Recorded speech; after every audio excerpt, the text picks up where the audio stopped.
Chapter 7. The Ikigai Diet. What the world's longest living people eat and drink. According to the World Health Organization, Japan has the highest life expectancy in the world, 85 years for men and 87.3 years for women. Moreover, it has the highest ratio of centenarians in the world, more than 520 for every million people, as of September 2016. While life expectancy in Japan is high overall, Okinawa exceeds the national average. Okinawa is one of the areas in Japan that were most affected by World War II. As a result, not only of conflicts on the battlefield, but also of hunger and a lack of resources once the war ended, the average life expectancy was not very high during the 1940s and 1950s. As Okinawans recovered from the destruction, however, they came to be some of the country's longest living citizens. What secrets to long life do the Japanese hold? What is it about Okinawa that makes it the best of the best in terms of life expectancy? Experts point out that, for one thing, Okinawa is the only province in Japan without trains. Its residents have to walk or cycle when not driving. It's also the only province that has managed to follow the Japanese government's recommendation of eating less than 10 grams of salt per day. Okinawa's Miracle Diet. The mortality rate from cardiovascular disease in Okinawa is the lowest in Japan, and diet almost certainly has a lot to do with this. It's no coincidence that the Okinawa diet is so often discussed around the world at panels on nutrition. The most concrete and widely cited data on diet in Okinawa came from studies by Makoto Suzuki, a cardiologist at the University of Ryukyus, who has published more than 700 scientific articles on nutrition and aging in Okinawa since 1970. Bradley J. Wilcox and D. Craig Wilcox joined Makoto Suzuki's research team and published a book considered the Bible on the subject, The Okinawa Program. They reached the following conclusions. Locals eat a wide variety of foods, especially vegetables. Variety seems to be key. A study of Okinawa's centenarians showed that they ate 206 different foods, including spices, on a regular basis. They ate an average of 18 different foods each day, a striking contrast to the nutritional poverty of our fast food culture. They eat at least 5 servings of fruits and vegetables every day. At least 7 types of fruits and vegetables are consumed by Okinawans on a daily basis. The easiest way to check if there's enough variety on your table is to make sure you're eating the rainbow. A table featuring red peppers, carrots, spinach, cauliflower, and eggplant, for example, offers great color and variety. Vegetables, potatoes, legumes, and soy products, such as tofu, are the staples of an Okinawan's diet. More than 30% of their daily calories come from vegetables. Grains are the foundation of their diet. Japanese people eat white rice every day, sometimes adding noodles. Rice is the primary food in Okinawa as well. They rarely eat sugar. And if they do, it's cane sugar. We drove through several sugarcane fields every morning on our way to Ogimi, and even drank a glass of cane juice at Nakijin Castle. Beside the stall selling the juice was a sign describing the anti-carcinogenic benefits of sugarcane. In addition to these basic dietary principles, Okinawans eat fish an average of 3 times per week. Unlike in other parts of Japan, the most frequently consumed meat is pork, though locals eat it only once or twice per week. Along these lines, Makoto Suzuki's studies indicate the following. Okinawans consume, in general, 1/3 as much sugar as the rest of Japan's population, which means that sweets and chocolate are much less a part of their diet. They also eat practically half as much salt as the rest of Japan, 7 grams per day compared to an average of 12. They consume fewer calories, an average of 1,785 per day, compared to 2,068 in the rest of Japan. In fact, low caloric intake is common among the 5 blue zones. Hara-Hachi-Bu. This brings us back to the 80% rule we mentioned in the first chapter, a concept known in Japanese as Hara-Hachi-Bu. It's easy to do. When you notice you're almost full but could have a little more, just stop eating. One easy way to start applying the concept of Hara-Hachi-Bu is to skip dessert, or to reduce portion size. The idea is to still be a little bit hungry when you finish. This is why portion size tends to be much smaller in Japan than in the West. Food isn't served as appetizers, main courses, and dessert. Instead, it's much more common to see everything presented at once on small plates. One with rice, another with vegetables, a bowl of miso soup, and something to snack on. Serving food on many small plates makes it easier to avoid eating too much and facilitates the varied diet discussed at the beginning of this chapter. Hara Hachibu is an ancient practice. The 12th century book on Zen Buddhism, Zazen Youjinki, recommends eating 2/3 as much as you might want to. Eating less than one might want is common among all Buddhist temples in the East. Perhaps Buddhism recognized the benefits of limiting caloric intake more than 9 centuries ago. So, eat less to live longer? Few would challenge this idea. Without taking it to the extreme of malnutrition, of course, eating fewer calories than our bodies ask for seems to increase longevity. The key to staying healthy while consuming fewer calories is eating foods with a high nutritional value, especially superfoods, and avoiding those that add to our overall caloric intake but offer little to no nutritional value. The calorie restriction we've been discussing is one of the most effective ways to add years to your life. If the body regularly consumes enough or too many calories, it gets lethargic and starts to wear down, expending significant energy on digestion alone.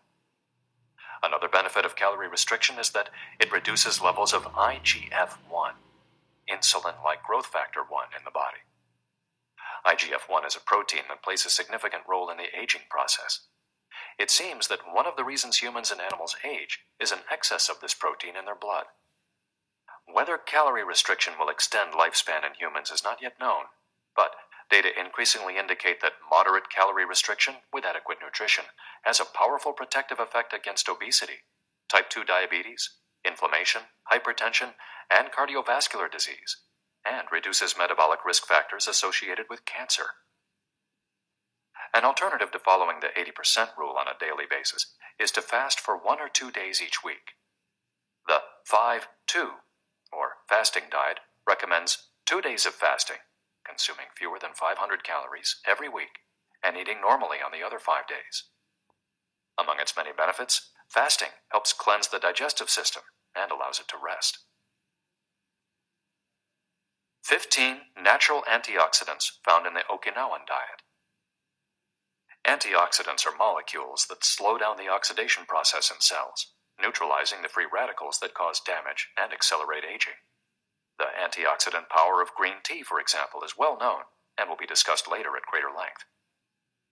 Because they are rich in antioxidants and are eaten nearly every day in the region, these 15 foods are considered keys to Okinawan vitality.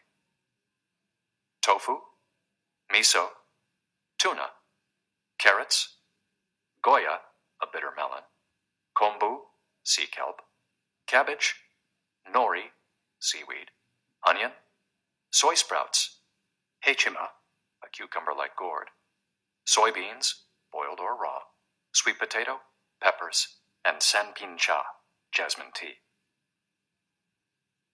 Sanpin cha, the reigning infusion in Okinawa. Okinawans drink more sanpin cha, a mix of green tea and jasmine flowers, than any other kind of tea. The closest approximation in the West would be the jasmine tea that usually comes from China. A 1988 study conducted by Hiroko Sho at the Okinawa Institute of Science and Technology indicates that jasmine tea reduces blood cholesterol levels. Sanpin cha can be found in many different forms in Okinawa and is even available in vending machines. In addition to all the antioxidant benefits of green tea, it boasts the benefits of jasmine, which include reducing the risk of heart attack, strengthening the immune system, helping relieve stress, lowering cholesterol. Okinawans drink an average of 3 cups of sanpin cha every day. It might be hard to find exactly the same blend in the West, but we can drink jasmine tea, or even a high-quality green tea instead. The secrets of green tea. Green tea has been credited for centuries with significant medicinal properties. Recent studies have confirmed its many benefits and have attested to the importance of this ancient plant in the longevity of those who drink it often. Originally from China, where it's been consumed for millennia, green tea didn't make its way to the rest of the world until just a few centuries ago. Unlike other teas, and as a result of being air-dried without fermentation, it retains its active elements even after being dried and crumbled. It offers meaningful health benefits such as controlling cholesterol, lowering blood sugar levels, improving circulation, protection against the flu, vitamin C, promoting bone health, fluoride, protection against certain bacterial infections, protection against UV damage, cleansing, and diuretic effects. White tea, with its high concentration of polyphenols, may be even more effective against aging. In fact, it's considered to be the natural product with the greatest antioxidant power in the world, to the extent that 1 cup of white tea might pack the same punch as a dozen glasses of orange juice. In summary, drinking green or white tea every day can help us reduce the free radicals in our bodies, keeping us young longer. The powerful shikuwasa. Shikuwasa is the citrus fruit par excellence of Okinawa, and Ogimi is its largest producer in all of Japan. The fruit is extremely acidic. It's impossible to drink shikuwasa juice without diluting it first with water. Its taste is somewhere between that of a lime and a mandarin orange, to which it bears a family resemblance. Shikuwasas also contain high levels of nobilitin, a flavonoid rich in antioxidants. All citrus fruits, grapefruits, oranges, lemons, are high in nobilitin, but Okinawa's shikuwasas have 40 times as much as oranges. Consuming nobilitin has been proven to protect us from arteriosclerosis, cancer, type 2 diabetes, and obesity in general. Shikuwasas also contain vitamin C and B, beta-carotene, and minerals. They're used in many traditional dishes and to add flavor to food, and are squeezed to make juice. While conducting research at the birthday parties of the town's grandparents, we were served shikuwasa cake. The antioxidant canon for Westerners. In 2010, the UK's Daily Mirror published a list of foods recommended by experts to combat aging. Among these foods readily available in the West are vegetables, such as broccoli and chard, for their high concentration of water, minerals, and fiber. Oily fish, such as salmon, mackerel, tuna, and sardines, for all the antioxidants in their fat. Fruits, such as citrus, strawberries, and apricots. They're an excellent source of vitamins and help eliminate toxins from the body. Berries, such as blueberries and goji berries. They're rich in phytochemical antioxidants. Dried fruits, which contain vitamins and antioxidants and give you energy. Grains, such as oats and wheat, which give you energy and contain minerals. Olive oil, for its antioxidant effects that show in your skin. Red wine, in moderation, for its antioxidant and vasodilatory properties. Foods that should be eliminated are refined sugar and grains, processed baked goods, and prepared foods, along with cow's milk and all its derivatives. Following this diet will help you feel younger and slow the process of premature aging. Chapter 8. Gentle Movements, Longer Life. Exercises from the East that promote health and longevity. Studies from the Blue Zone suggest that the people who live the longest are not the ones who do the most exercise, but rather the ones who move the most. When we visited Ogimi, the village of longevity, we discovered that even people over 80 and 90 years old are still highly active. They don't stay at home looking out the window or reading the newspaper. Ogimi's residents walk a lot, do karaoke with their neighbors, get up early in the morning, and as soon as they've had breakfast, or even before, head outside to weed their gardens. They don't go to the gym or exercise intensely, but they almost never stop moving in the course of their daily routines. As easy as getting out of your chair. Metabolism slows down 90% after 30 minutes of sitting. The enzymes that move the bad fat from your arteries to your muscles, where it can get burned off, slow down. And after 2 hours, good cholesterol drops 20%. Just getting up for 5 minutes is going to get things going again. These things are so simple, they're almost stupid, says Gavin Bradley in a 2015 interview with Bridget Schulte for the Washington Post. Bradley is one of the preeminent experts on the subject, and the director of an international organization dedicated to building awareness of how detrimental sitting all the time can be to our health. If we live in a city, we might find it hard to move in natural and healthy ways every day, but we can turn to exercises that have proven for centuries to be good for the body. The Eastern disciplines for bringing body, mind, and soul into balance have become quite popular in the West, but in their countries of origin, they've been used for ages to promote health. Yoga, originally from India, though very popular in Japan, and China's Qigong and Tai Chi, among other disciplines, seek to create harmony between a person's body and mind so they can face the world with strength, joy, and serenity. They're touted as elixirs of youth, and science has endorsed the claim. These gentle exercises offer extraordinary health benefits and are particularly appropriate for older individuals who have a harder time staying fit. Tai Chi has been shown, among other things, to slow the development of osteoporosis and Parkinson's disease, to increase circulation, and to improve muscle tone and flexibility. Its emotional benefits are just as important. It's a great shield against stress and depression. You don't need to go to the gym for an hour every day or run marathons. As Japanese centenarians show us, all you need is to add movement to your day.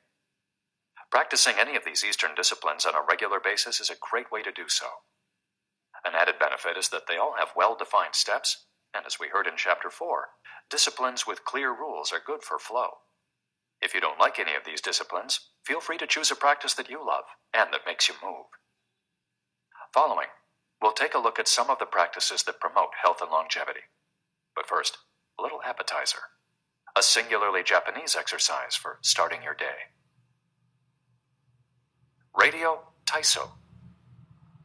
This morning warm-up has been around since before World War II. The radio part of its name is from when the instructions for each exercise were transmitted over the radio. But today people usually do these movements while tuned to a television channel or internet video demonstrating the steps. One of the main purposes of doing Radio Taiso is to promote a spirit of unity among participants. The exercises are always done in groups, usually in schools before the start of classes, and in businesses before the workday begins. Statistics show that 30% of Japanese practice Radio Taiso for a few minutes every morning. But Radio Taiso is one thing that almost everyone we interviewed in Ogimi had in common. Even the residents of the nursing home we visited dedicated at least 5 minutes every day to doing it, though some did the exercises from their wheelchairs. We joined them on their daily practice, and we felt refreshed for the rest of the day. When these exercises are done in a group, it's usually on a sports field or in a large reception hall, and typically involves some kind of loudspeaker. The exercises take 5 or 10 minutes, depending on whether you do all or only some of them. They focus on dynamic stretching and increasing joint mobility. One of the most iconic Radio Taiso exercises consists of simply raising your arms above your head and then bringing them down in a circular motion. It's a tool to wake up the body, an easy mobility workout that is low in intensity and that focuses on exercising as many joints as possible. It might seem basic, but in our modern lives, we can spend days without raising our arms above our ears. Think about it. Our arms are down when using computers, when using smartphones, when reading books. One of the few times we raise our hands over our heads is when reaching for something in a cupboard or closet, while our ancestors were raising their hands over their heads all the time when gathering things from trees. Radio Taiso helps us to practice all the basic movements of the body. Yoga. Popular in Japan as well as in the West, yoga can be done by almost anyone. Some of its poses have even been adapted for pregnant women and practitioners with physical disabilities. Yoga comes from India, where it was developed millennia ago to unite our mental and physical elements. The word yoga itself comes from the Sanskrit term for yoke, which refers to the crosspiece that binds draft animals to one another and to the cart they're pulling. Yoga strives to unite body and mind in the same way, guiding us toward a healthy lifestyle in harmony with the world around us.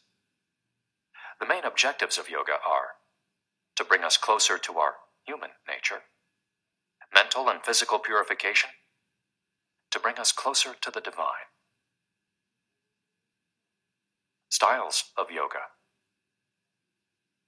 Though all are oriented towards similar goals, there are many different types of yoga that vary according to the traditions and texts from which they were developed. The differences among them lie, as the masters say, in the path taken to the summit of our best self. Jnana Yoga, the yoga of wisdom, the search for discipline and mental growth. Karma Yoga focuses on action, on tasks and duties that benefit oneself and one's community. Bhakti Yoga, the yoga of devotion and surrender to the divine. Mantra yoga focuses on the recitation of mantras to reach a state of relaxation. Kundalini yoga combines diverse steps to reach the desired mental state. Raja yoga, also known as the royal path, encompasses a range of steps geared toward achieving communion with oneself and others. Hatha yoga, the most widespread form in the West and Japan, characterized by asanas, or poses, combined in a quest for balance. How to do a sun salutation. The sun salutation is one of the most iconic exercises in Hatha yoga. To do it, you simply have to follow these 12 basic movements. 1. With your feet together, stand up straight, but keep your muscles relaxed. Exhale. 2. Place the palms of your hands together in front of your chest. From this position, inhale as you raise your arms above your head and bend backwards slightly. 3. Exhale as you bend forward until you touch the ground with the palms of your hands, without bending your knees. 4. Stretch one leg back to touch the floor with the tips of your toes. Inhale. 5. Bring the other leg back, keeping your legs and arms straight as you hold your breath. 6. As you exhale, bend your arms and bring your chest to the ground, and then forward, resting your knees on the ground. 7. Straighten your arms and bend your spine back, keeping the lower half of your body on the ground. Inhale. 8. With your hands and feet on the ground, lift your hips until your arms and legs are straight and your body forms an upside-down V. Exhale throughout the movement. 9. Bring forward the same leg you'd stretched back earlier and bend it so that your knee and foot are aligned under your head and between your hands. Inhale. 10. Exhale as you bring your back foot forward and straighten your legs, keeping your hands on the ground as in posture 3. 11. Bring your arms above your head with your palms together and bend backwards slightly as you did in posture 2 while you inhale. 12. Lower your arms to their initial position in mountain pose while you exhale. You've just greeted the sun. Now you're ready to have a fantastic day. Tai Chi. Also known as Tai Chi Chuan, Tai Chi is a Chinese martial art that can be traced back hundreds of years to Buddhism and Confucianism. It's very popular in Japan, too. According to Chinese tradition, it was created by the Taoist master and martial arts practitioner Zhang Sanfeng, though it was Yang Luchan who in the 19th century brought the form to the rest of the world. Tai Chi was originally a Neijia, or internal martial art, meaning its goal was personal growth. Focused on self-defense, it teaches those who practice it to defeat their adversaries by using the least amount of force possible and by relying on agility. Tai Chi, which was also seen as a means of healing body and mind, would go on to be used more frequently to foster health and inner peace. To encourage its citizens to be more active, the Chinese government promoted it as an exercise, and it lost its original connection to martial arts, becoming instead a source of health and well-being, accessible to all. Styles of Tai Chi. There are different schools and styles of Tai Chi. The following are the best known. Chen style alternates between slow movements and explosive ones. Yang style, the most widespread of the forms, characterized by slow, fluid movements. Wu style utilizes small, slow, deliberate movements. Hao style, centered on internal movements, with almost microscopic external movements, one of the least practiced forms of Tai Chi, even in China. Despite their differences, these styles all have the same objectives. 1. To control movement through stillness. 2. To overcome force through finesse. 3. To move second and arrive first. 4. To know yourself and your opponent. The 10 basic principles of Tai Chi. According to the master Yang Chongfu, the correct practice of Tai Chi follows 10 basic principles. 1. Elevate the crown of your head and focus all your energy there. 2. Tighten your chest and expand your back to lighten your lower body. 3. Relax your waist and let it guide your body. 4. Learn to differentiate between heaviness and lightness, knowing how your weight is distributed. 5. Relax the shoulders to allow free movement of the arms and promote the flow of energy. 6. Value the agility of the mind over the strength of the body. 7. Unify the upper and lower body so they act in concert. 8. Unify the internal and the external to synchronize mind, body, and breath. 9. Do not break the flow of your movement. Maintain fluidity and harmony. 10. Look for stillness in movement. An active body leads to a calm mind. Imitating clouds. One of the best-known movements in Tai Chi consists of following the form of clouds in an exercise called wave hands like clouds. Here are the steps. 1. Extend your arms in front of you with your palms down. 2. Turn your palms to face in as though you were hugging a tree trunk. 3. Open your arms out to the side. 4. Bring the left arm up and center, and the right arm down and center. 5.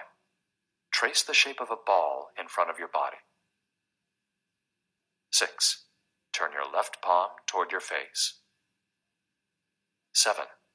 Shift your weight to your left foot and pivot from your hip toward that side while your eyes follow the movement of your hand. 8. Bring your left hand to your waist and your right hand in front of your face. 9. Shift your weight to your right foot. 10. Pivot toward your right, looking at your raised right hand the entire time. 11. Repeat this movement fluidly, shifting your weight from one foot to the other as you reposition your hands. 12. Stretch your arms out in front of you again and bring them down slowly, returning to your initial position. Qigong, also known as Qi Kung. Its name combines Qi, life force or energy, and Gong, work, indicating that the form works with the individual's life force. Though relatively modern, especially under its current name, the art of Qigong is based on the Tao Yin, an ancient art meant to foster mental and physical well-being. The practice began to appear in reports on training in martial arts at the beginning of the 20th century, and by the 1930s was being used in hospitals. The Chinese government later popularized it, as it had done with Tai Chi. Qigong involves static and dynamic physical exercises that stimulate respiration in a standing, seated, or reclined position. There are many different styles of Qigong, but all of them seek to strengthen and regenerate Qi. Though its movements are typically gentle, the practice is intense. Benefits of Qigong. According to numerous international scientific studies, Qigong, like Tai Chi and yoga, offers significant health benefits. The following stand out among those proven through scientific research, as observed by Dr. Kenneth M. Sancer of San Francisco's Qigong Institute in his article, Medicinal Applications of Qigong. Modification of brainwaves. Improved balance of sex hormones. Lower mortality rate from heart attacks. Lower blood pressure in patients with hypertension.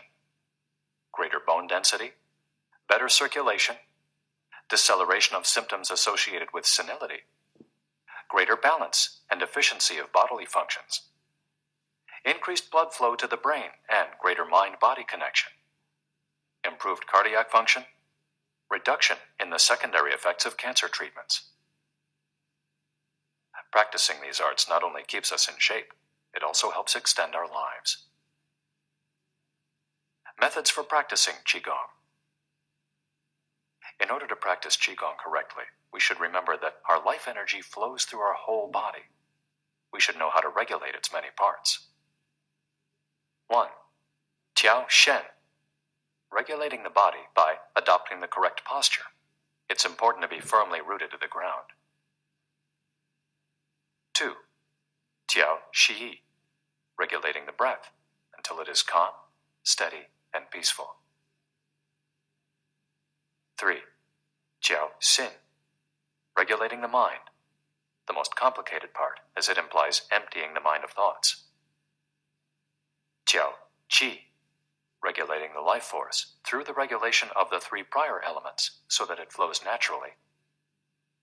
5. Jiao Shen. Regulating the spirit. The spirit is both strength and root in battle, as Yang Juingming explains in The Essence of Taiji Qigong. In this way, the whole organism will be prepared to work together toward a single goal. The 5 elements of Qigong. One of Qigong's best-known exercises is a series representing the 5 elements: earth, water, wood, metal, and fire. This series of movements seeks to balance the 5 currents of energy in order to improve brain and organ function. There are several ways to do these movements. In this case, we're following the model of Professor Maria Isabel Garcia Monreal from the Qigong Institute in Barcelona. Earth. 1. Stand with your legs apart and your feet directly below your shoulders. 2. Turn your feet outwards slightly to straighten the posture. 3. Keep your shoulders relaxed and down, and your arms loose at your sides, slightly away from your body. This is the Wu Qi, or rooted posture. 4. As you inhale, raise your arms in front of you until your hands are level with your shoulders, your palms facing down. 5. Exhale as you bend your knees and bring your arms down until your hands are level with your stomach, your palms facing in. 6. Hold this position for a few seconds, focusing on your breath. Water. Starting from earth posture, bend your knees into a squat, keeping your chest upright and exhaling throughout. 2. Press your coccyx downward to stretch your lumbar spine. 3. As you inhale, stand to return to earth posture. 4. Repeat twice for a total of 3. Wood. 1. Starting from earth posture, turn your palms upward and open your arms to the side, forming a circle as you inhale until your hands are level with your clavicle. Turn your hands so that your palms and elbows point downward while keeping your shoulders relaxed. 2. Reverse the movement as you exhale, making a downward circle with your arms until you reach your initial position. 3. Repeat twice for a total of 3. Metal. 1. Starting from earth posture, raise your arms until your hands are level with your sternum. 2. Turn your palms toward each other, about 4 inches apart, with your fingers relaxed and slightly separated, pointing upward. 3. As you inhale, move your hands away from each other until they are shoulder width apart. 4. As you exhale, bring your hands toward each other until they are back in position 2. 5. Repeat twice for a total of 3, observing the concentration of energy as you bring your hands together in front of your lungs. Fire. 1. Starting from earth posture, bring your hands level with your heart as you inhale, with one hand slightly above the other and your palms facing each other. 2. Rotate your hands to feel the energy of your heart. 3. Turn from your waist gently to the left, keeping your torso relaxed and your forearms parallel to the ground. 4. With your palms still facing each other, separate your hands, bringing one up until it is level with your shoulder and the other down in front of your abdomen. 5. Turn from your waist gently to the right, keeping your torso relaxed and your forearms parallel to the ground. 6. As you exhale, let your hands come back together in front of your heart. 7. With your palms still facing each other, separate your hands, bringing one up until it is level with your shoulder and the other down in front of your abdomen. Completing the series. 1. Starting from earth posture, inhale as you bring your hands level with your shoulders, palms facing down. 2. As you exhale, lower your arms to rest at your sides, returning to the initial Wu Qi posture. Shiatsu.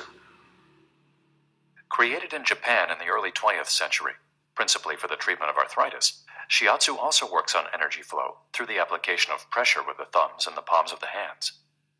In combination with stretching and breathing exercises, it seeks to create equilibrium among the different elements of the body. The following quote is about the Dao Yin, a general term referring to the ancient arts meant to foster mental and physical well-being. It is not important that a Dao Yin have a name, is imitating something, or is engraved in jade. What is important is the technique and the essence of what is really practiced. Stretching and contracting, bending and lifting of the head, stepping, lying down, resting or standing, walking or stepping slowly, screaming or breathing, everything can be a Dao Yin. Ge Hong. Breathe better, live longer. The book Shu Chen Shishu, known in the West as 10 Books on the Cultivation of Perfection, dates back to the 13th century and is a compendium of materials from diverse sources on developing the mind and body. It quotes, among others, the celebrated Chinese doctor and essayist Sun Simiao, who lived during the 6th century. Sun Simiao was a proponent of a technique called the 6 healing sounds, which involves the coordination of movement, breathing, and pronouncing sounds with the purpose of bringing our souls to a place of calm. The 6 sounds are XU, pronounced like shh, with a deep sigh, which is associated with the liver. HE, pronounced like her, with a yawn, which is associated with the heart. SI, pronounced like sir, with a slow exhale, which is associated with the lungs. CHUI, pronounced like chui, with a forceful exhale, which is also associated with the kidneys. HOO, pronounced like hu, which is associated with the spleen, and XI, pronounced like shi, which connects the whole body. The following poem by Sun Simiao offers clues about how to live well according to the season. It reminds us of the importance of breathing, and suggests that as we breathe, we visualize the organs associated with each of the healing sounds. In spring, breathe shh for clear eyes, and so wood can aid your liver. In summer, reach for her, so that heart and fire can be at peace. In fall, breathe sir to stabilize and gather metal, keeping the lungs moist. For the kidneys, next, breathe chui and see your inner waters calm. The triple heater needs your shi to expel all heat and troubles.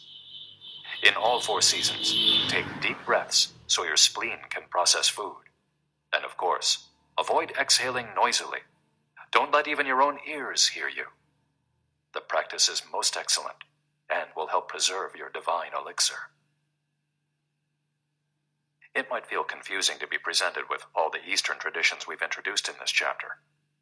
The takeaway is that they all combine a physical exercise with an awareness of our breath. These 2 components, movements and breath, help us to bring our consciousness in line with our body, instead of allowing our mind to be carried away by the sea of daily worries. Most of the time, we're just not aware enough of our breathing.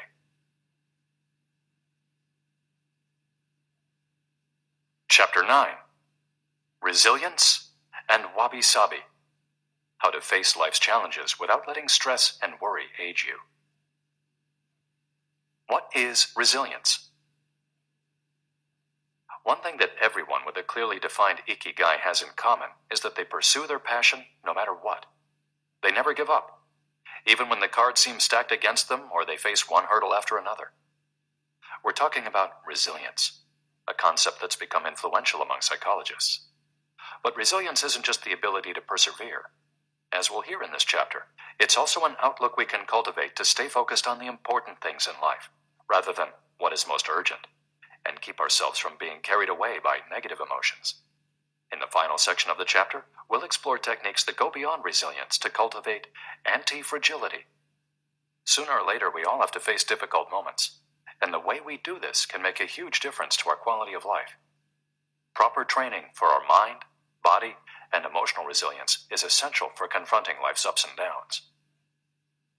Nana Korobiya Oki. Fall 7 times, rise 8. Japanese proverb. Resilience is our ability to deal with setbacks. The more resilient we are, the easier it will be to pick ourselves up and get back to what gives meaning to our lives. Resilient people know how to stay focused on their objectives, on what matters, without giving in to discouragement.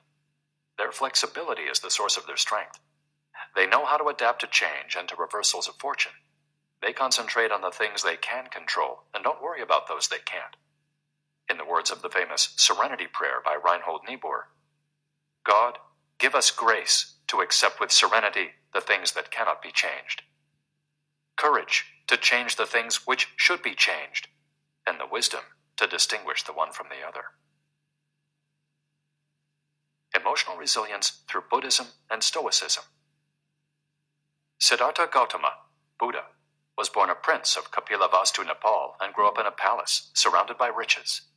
At 16, he married and had a child. Not satisfied by his family's wealth, at 29, he decided to try a different lifestyle and ran away from the palace to live as an ascetic. But it wasn't asceticism that he was looking for.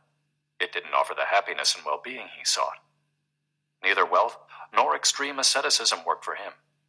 He realized that a wise person should not ignore life's pleasures. A wise person can live with these pleasures, but should always remain conscious of how easy it is to be enslaved by them. Zeno of Citium began his studies with the Cynics. The Cynics also led ascetic lives, leaving behind all earthly pleasures. They lived in the street, and the only thing they owned was the clothing on their backs. Seeing that cynicism did not give him a sense of well-being, Zeno abandoned its teachings to found the school of Stoicism, which centers on the idea that there is nothing wrong with enjoying life's pleasures as long as they do not take control of your life as you enjoy them. You have to be prepared for those pleasures to disappear. The goal is not to eliminate all feelings and pleasures from our lives, as in cynicism, but to eliminate negative emotions. Since their inception, one of the objectives of both Buddhism and Stoicism has been to control pleasure, emotions, and desires. Though the philosophies are very different, both aim to curb our ego and control our negative emotions. Both Stoicism and Buddhism are, at their roots, methods for practicing well-being. According to Stoicism, our pleasures and desires are not the problem. We can enjoy them as long as they don't take control of us. The Stoics viewed those who were able to control their emotions as virtuous. What's the worst thing that could happen? We finally land our dream job, but after a little while we're already hunting for a better one. We win the lottery and buy a nice car, but then decide we can't live without a sailboat. We finally win the heart of the man or woman we've been pining for, and suddenly we find we have a wandering eye. People can be insatiable. The Stoics believe that these kinds of desires and ambitions are not worth pursuing. The objective of the virtuous person is to reach a state of tranquility, apatheia, the absence of negative feelings such as anxiety, fear, shame, vanity, and anger, and the presence of positive feelings such as happiness, love, serenity, and gratitude. In order to keep their minds virtuous, the Stoics practiced something like negative visualization. They imagined the worst thing that could happen in order to be prepared if certain privileges and pleasures were taken from them. To practice negative visualization, we have to reflect on negative events, but without worrying about them. Seneca, one of the richest men in ancient Rome, lived a life of luxury, but was, nonetheless, an active Stoic. He recommended practicing negative visualization every night before falling asleep. In fact, he not only imagined these negative situations, he actually put them into practice. For example, by living for a week without servants, or the food and drink he was used to as a wealthy man. As a result, he was able to answer the question, what's the worst thing that could happen? Meditating for healthier emotions. In addition to negative visualization and not giving in to negative emotions, another central tenet of Stoicism is knowing what we can control and what we can't, as we see in the Serenity Prayer. Worrying about things that are beyond our control accomplishes nothing. We should have a clear sense of what we can change and what we can't, which in turn will allow us to resist giving in to negative emotions. In the words of Epictetus, it's not what happens to you, but how you react that matters. In Zen Buddhism, meditation is a way to become aware of our desires and emotions, and thereby free ourselves from them. It's not simply a question of keeping the mind free of thoughts, but instead involves observing our thoughts and emotions as they appear, without getting carried away by them. In this way, we train our minds not to get swept up in anger, jealousy, or resentment. One of the most commonly used mantras in Buddhism focuses on controlling negative emotions. Om Mani Padme Hum, in which Om is the generosity that purifies the ego. Ma is the ethics that purifies jealousy. Ni is the patience that purifies passion and desire. Pad is the precision that purifies bias. Me is the surrender that purifies greed. And Hum is the wisdom that purifies hatred. The here and now and the impermanence of things. Another key to cultivating resilience is knowing in which time to live. Both Buddhism and Stoicism remind us that the present is all that exists, and it is the only thing we can control. Instead of worrying about the past or the future, we should appreciate things just as they are in the moment, in the now. The only moment in which you can be truly alive is the present moment, observes the Buddhist monk Thich Nhat Hanh. In addition to living in the here and now, the Stoics recommend reflecting on the impermanence of the things around us. The Roman Emperor Marcus Aurelius said that the things we love are like the leaves of a tree. They can fall at any moment with a gust of wind. He also said that changes in the world around us are not accidental, but rather form part of the essence of the universe, a rather Buddhist notion, in fact. We should never forget that everything we have and all the people we love will disappear at some point. This is something we should keep in mind, but without giving in to pessimism. Being aware of the impermanence of things does not have to make us sad. It should help us love the present moment and those who surround us. All things human are short-lived and perishable, Seneca tells us. The temporary, ephemeral, and impermanent nature of the world is central to every Buddhist discipline. Keeping this always in mind helps us avoid excessive pain in times of loss. Wabi-sabi and Ichigo Ichie. Wabi-sabi is a Japanese concept that shows us the beauty of the fleeting, changeable, and imperfect nature of the world around us. Instead of searching for beauty in perfection, we should look for it in things that are flawed, incomplete. This is why the Japanese place such value, for example, on an irregular or cracked teacup. Only things that are imperfect, incomplete, and ephemeral can truly be beautiful, because only those things resemble the natural world. A complementary Japanese concept is that of Ichigo Ichie, which could be translated as, "This moment exists only now and won't come again." It's heard most often in social gatherings as a reminder that each encounter, whether with friends, family, or strangers, is unique and will never be repeated, meaning that we should enjoy the moment and not lose ourselves in worries about the past or the future. The concept is commonly used in tea ceremonies, Zen meditation, and Japanese martial arts, all of which place emphasis on being present in the moment. In the West, we've grown accustomed to the permanence of the stone buildings and cathedrals of Europe, which sometimes gives us the sense that nothing changes, making us forget about the passage of time. Greco-Roman architecture adores symmetry, sharp lines, imposing facades, and buildings and statues of the gods that outlast the centuries. Japanese architecture, on the other hand, doesn't try to be imposing or perfect, because it is built in the spirit of wabi-sabi, The tradition of making structures out of wood presupposes their impermanence and the need for future generations to rebuild them. Japanese culture accepts the fleeting nature of the human being and everything we create. The Grand Shrine of Ise, for example, has been rebuilt every 20 years for centuries. The most important thing is not to keep the building standing for generations, but to preserve customs and traditions, things that can withstand the passage of time better than structures made by human hands.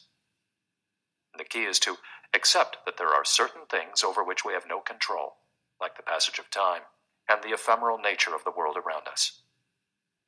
Ichigo Ichie teaches us to focus on the present and enjoy each moment that life brings us.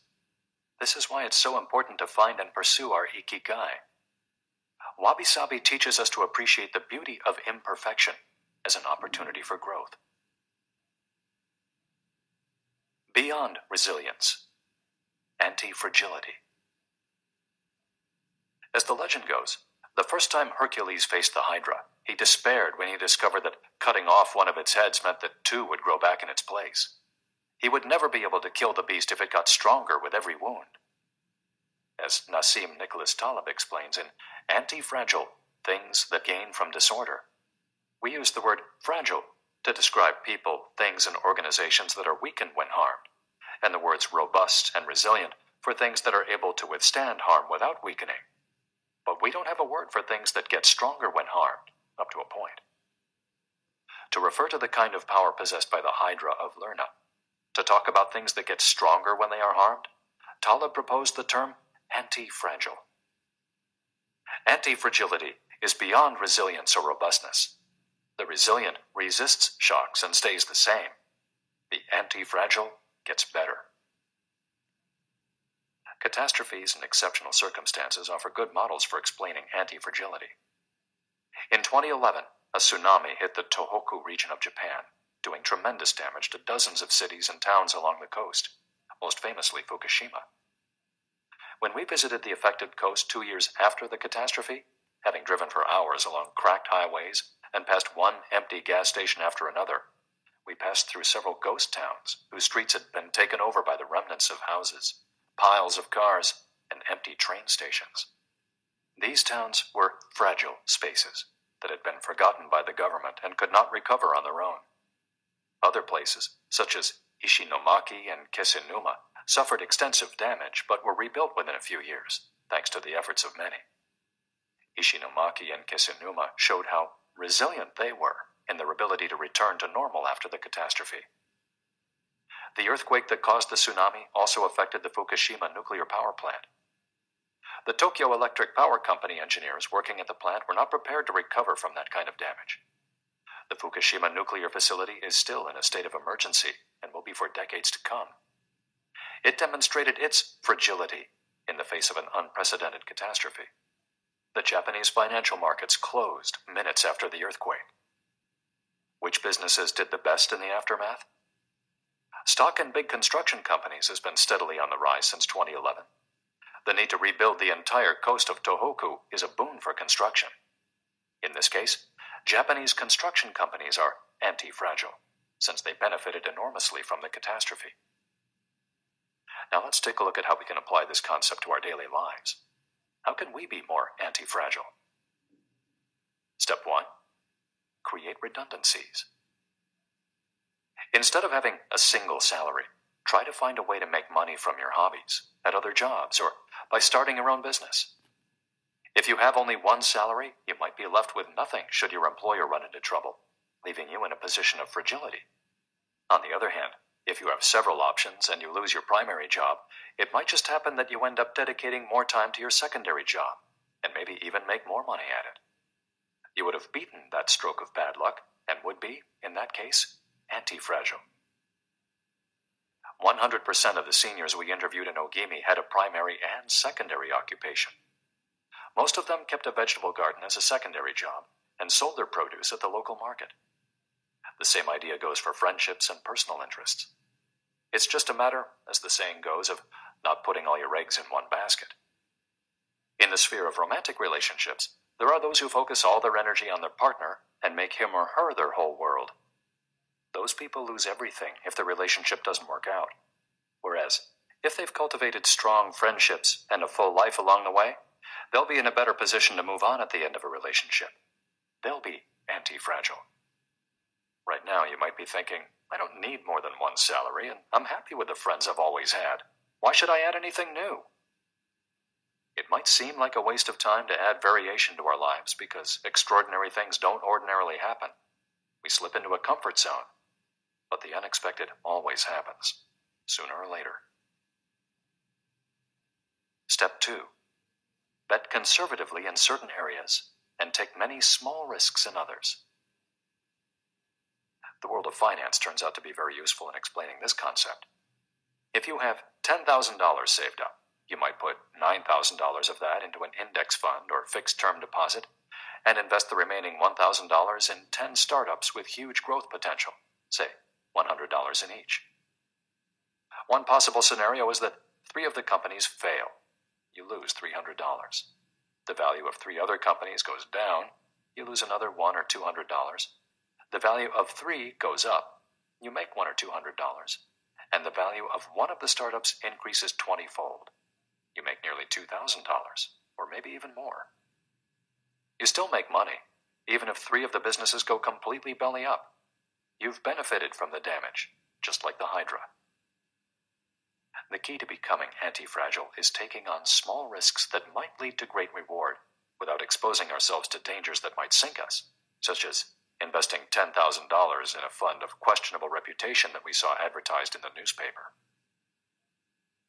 Step 3. Get rid of the things that make you fragile.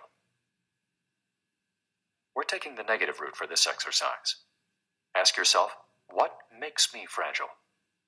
Certain people, things, and habits generate losses for us and make us vulnerable. Who and what are they? When we make our New Year's resolutions, we tend to emphasize adding new challenges to our lives. It's great to have this kind of objective, but setting good riddance goals can have an even bigger impact. For example, stop snacking between meals. Eat sweets only once a week. Gradually pay off all debt. Avoid spending time with toxic people. Avoid spending time doing things we don't enjoy simply because we feel obligated to do them. Spend no more than 20 minutes on Facebook each day. To build resilience into our lives, we shouldn't fear adversity because each setback is an opportunity for growth. If we adopt an anti-fragile attitude, we'll find a way to get stronger with every blow, refining our lifestyle and staying focused on our ikigai. Taking a hit or two can be viewed as either a misfortune or an experience that we can apply to all areas of our lives as we continually make corrections and set new and better goals. As Taleb writes in Anti-Fragile, we need randomness, mess, adventures, uncertainty, self-discovery, hear traumatic episodes, all these things that make life worth living. We encourage those interested in the concept of anti-fragility to read Nassim Nicholas Taleb's Anti-Fragile. Life is pure imperfection, as the philosophy of wabi-sabi teaches us, and the passage of time shows us that everything is fleeting. But if you have a clear sense of your ikigai, each moment will hold so many possibilities that it will seem almost like an eternity.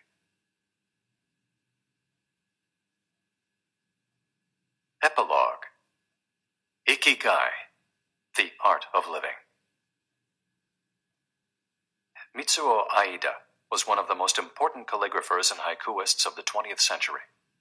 He is yet another example of a Japanese person who dedicated his life to a very specific ikigai, communicating emotions with 17-syllable poems using a shodo calligraphy brush. Many of Aida's haikus philosophize about the importance of the present moment and the passage of time. One could be translated as, in the here and now, the only thing in my life is your life. In another poem, Aida writes simply, here, now. It is an artwork that seeks to evoke feelings of mono no aware, a melancholy appreciation of the ephemeral. The following poem touches on one of the secrets of bringing ikigai into our lives. Happiness is always determined by your heart. And one last one, also by Aida, is keep going. don't change your path. Once you discover your ikigai, pursuing it and nurturing it every day will bring meaning to your life. The moment your life has this purpose, you will achieve a happy state of flow in all you do, like the calligrapher at his canvas, or the chef who, after half a century, still prepares sushi for his patrons with love. Conclusion. Our ikigai is different for all of us, but one thing we have in common is that we're all searching for meaning. When we spend our days feeling connected to what is meaningful to us, we live more fully. When we lose the connection, we feel despair. Modern life estranges us more and more from our true nature, making it very easy for us to lead lives lacking in meaning. Powerful forces and incentives, money, power, attention, success, distract us on a daily basis. Don't let them take over your life. Our intuition and curiosity are very powerful internal compasses to help us connect with our ikigai. Follow those things you enjoy and get away from or change those you dislike. Be led by your curiosity and keep busy by doing things that fill you with meaning and happiness. It doesn't need to be a big thing. We might find meaning in being good parents or in helping our neighbors. There is no perfect strategy to connecting with our ikigai. But what we've learned from the Okinawans is that we should not worry too much about finding it. Life is not a problem to be solved. Just remember to have something that keeps you busy doing what you love while being surrounded by the people who love you. The 10 Rules of Ikigai. We'll conclude this journey with 10 rules we've distilled from the wisdom of the long-lived residents of Ogimi. 1. Stay active. Don't retire. Those who give up the things they love doing and do well lose their purpose in life. That's why it's so important to keep doing things of value, making progress, bringing beauty or utility to others, helping out, and shaping the world around you, even after your official professional activity has ended. 2. Take it slow. Being in a hurry is inversely proportional to quality of life. As the old saying goes, walk slowly and you'll go far. When we leave urgency behind, life and time take on new meaning. 3. Don't fill your stomach. Less is more when it comes to eating for long life, too. According to the 80% rule, in order to stay healthier longer, we should eat a little less than our hunger demands, instead of stuffing ourselves. 4. Surround yourself with good friends. Friends are the best medicine. There for confiding worries over a good chat, sharing stories that brighten your day, getting advice, having fun, dreaming. In other words, living. 5. Get in shape for your next birthday. Water moves. It is at its best when it flows fresh and doesn't stagnate. The body you move through life in needs a bit of daily maintenance to keep it running for a long time. Plus, exercise releases hormones that make us feel happy. 6. Smile. A cheerful attitude is not only relaxing, it also helps make friends. It's good to recognize the things that aren't so great, but we should never forget what a privilege it is to be in the here and now, in a world so full of possibilities. 7. Reconnect with nature. Though most people live in cities these days, human beings are made to be part of the natural world. We should return to it often to recharge our batteries. 8. Give thanks. To your ancestors, to nature, which provides you with the air you breathe and the food you eat. To your friends and family, to everything that brightens your days and makes you feel lucky to be alive. Spend a moment every day giving thanks, and you'll watch your stockpile of happiness grow. 9. Live in the moment. Stop regretting the past and fearing the future. Today is all you have. Make the most of it. Make it worth remembering. 10. Follow your ikigai. There is a passion inside you, a unique talent that gives meaning to your days and drives you to share the very best of yourself until the very end. If you don't know what your Ikigai is yet, as Viktor Frankl says, your mission is to discover it. The authors of this audiobook wish you a long, happy, and purposeful life. Thank you for joining us. Hector Garcia and Francesc Miralles.